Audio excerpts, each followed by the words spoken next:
was over there in December 2003. I went over with the 1st Cav, and I think for anybody that's just going to combat for the first time, you don't know what to expect.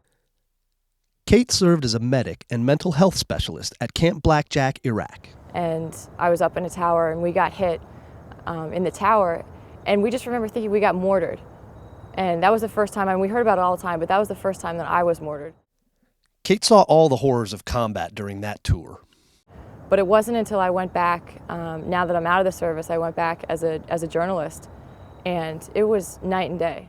She was one of 8 combat veterans who returned to Iraq to report on changes in the areas where they had previously served. People shaking hands, relationships were established. I mean, you would never, even if it was the same family that lived right outside of your camp, you could pass them every day, and maybe some days they would come out and cheer or say hello, some days they wouldn't. When I went back in August, it was, they came out shaking hands, high-fiving, they know each other.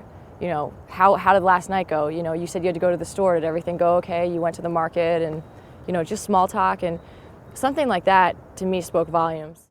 On the trip, Kate was invited into several Iraqi homes and council meetings and had the opportunity to interact with them on a personal level. One of the biggest changes she noted was their upbeat attitudes.